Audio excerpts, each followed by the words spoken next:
Comentarios de Francisco Cerezo.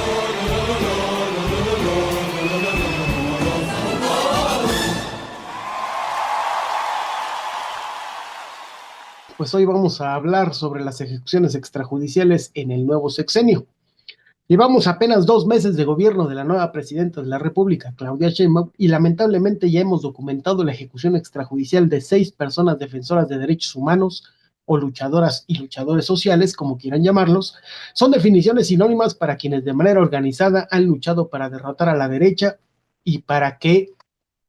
la socialdemocracia en el poder no justifique la violación a los derechos humanos o mantenga ese falso discurso de que ahora el gobierno es el que menos viola los derechos humanos, cuando no existe otro actor que cometa violaciones a los derechos humanos, excepto el Estado. O mantenga el discurso de que las opiniones del grupo de trabajo de detenciones arbitrarias no son vinculantes y con ello mantengan la impunidad que se ha ejercido en contra de personas defensoras de derechos humanos, como el caso de Higinio Bustos Navarro, quien lleva ya más de 2 años en injusta prisión.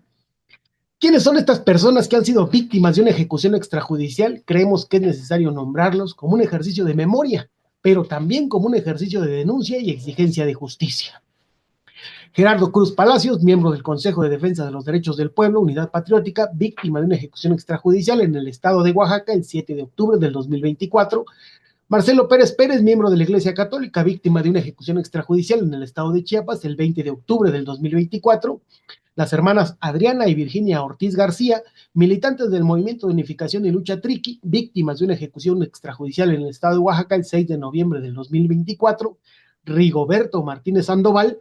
militante también del Movimiento de Unificación y Lucha Triqui, víctima de una ejecución extrajudicial en el estado de Oaxaca el 12 de noviembre del 2024. Y hace una semana, Pablo Gómez Sánchez, militante del Frente Nacional de Lucha por el Socialismo, víctima de una ejecución extrajudicial en el estado de Chiapas el 25 de noviembre del 2024.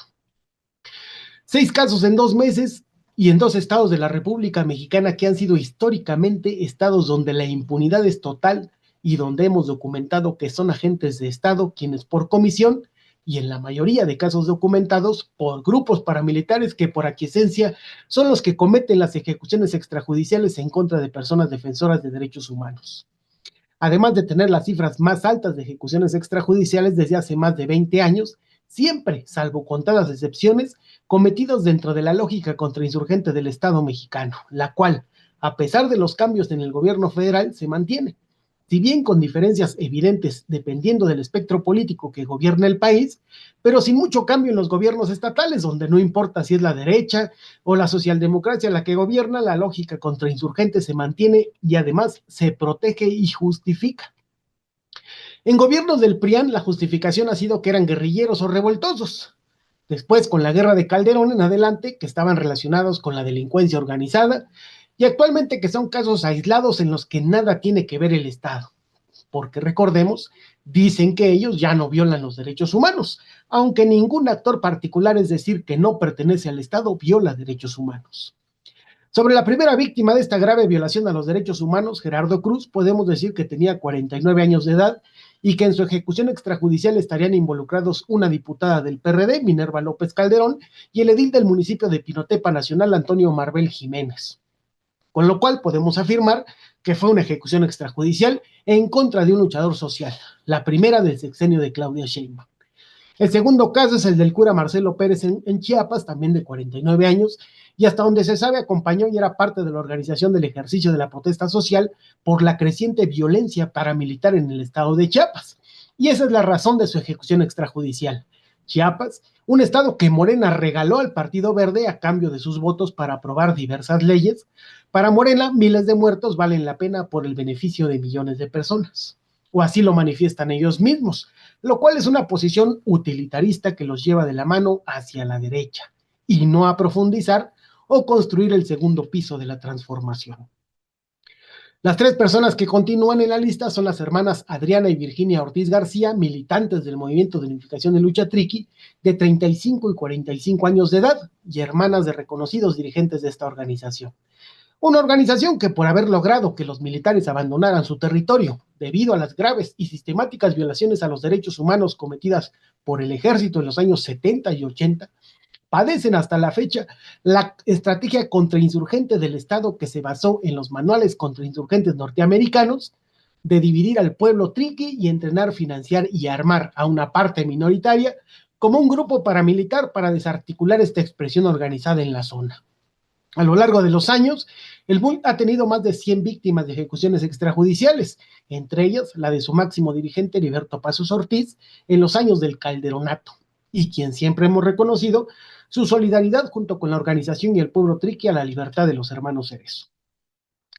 Dicha expresión de la lucha del pueblo triqui, pero también oaxaqueño, y con la migración en diversas partes del país, tan lejos de Oaxaca como la Ciudad de México o hasta el norte de la República en Sonora, ha tenido que sufrir años de violencia política en su contra. Todos los gobiernos, sin importar su posición política, han declarado que las ejecuciones extrajudiciales cometidas en contra de los y las militantes del MUI se deben a problemas internos de su nación. Cuando hemos documentado a lo largo de estos años que es debido a la estrategia paramilitar que se aplica en esa zona y que a pesar de 6 años de gobierno socialdemócrata y de los miles de votos que aportaron para que ganara AMLO, esta estrategia no se detiene y el gobierno de AMLO y el actual siguen hablando de rencillas personales. Sin embargo, a pesar de toda la palabrería del gobierno y gracias a la inmunidad que han gozado los perpetradores, en este último caso, debido a la presión política, se logró la detención de una persona que, vaya sorpresa, diría el mismo gobierno estatal, es un policía en activo de la Secretaría de Seguridad y Protección Ciudadana de Oaxaca, que además estaba asignado al área de información de la dependencia y según las investigaciones fue quien señaló a las víctimas. Claro que ahora el discurso del Estado es que una manzana podrida y no actuó, que es una manzana podrida y no actuó como policía. No obstante, también las manzanas podridas obedecen a una cadena de mando y por tanto deben señalar quién es su superior y también investigarlo. Siempre fue claro con la documentación por contexto de graves violaciones a los derechos humanos que es el Estado. Hasta este caso podemos asegurar que sí lo es, aunque el Estado sacrifica su elemento para intentar, que nunca lo ha logrado, decir que ellos no fueron. El contexto y la historia de represión en contra del pueblo triqui organizado en el MUI señalan su autoría y el uso del paramilitarismo para frenar a esta expresión del pueblo.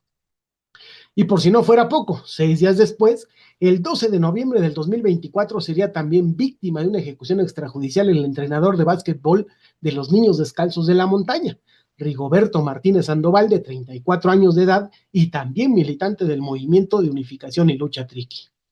Y como mencionábamos a inicio, hace una semana, el 25 de noviembre del 2024, fue también víctima de una ejecución extrajudicial el luchador social Pablo Gómez Sánchez, militante del Frente Nacional de Lucha por el Socialismo, por un grupo paramilitar en Chiapas. Pablo fue un compañero que estuvo en el plantón que hemos instalado a un lado del Zócalo de la Ciudad de México y con el cual comimos y convivimos. Cabe mencionar que dicho plantón fue instalado ante la falta de solución del caso de Higinio Bustos Navarro, preso por motivos políticos de la 4T desde hace 2 años y medio, y por la aparición con vida de los insurgentes Gabriel Alberto Cruz Sánchez y Edmundo Reyes Amaya, víctimas de una desaparición forzada cometida por el grupo policíaco militar contrainsurgente del estado de Oaxaca en el año 2007.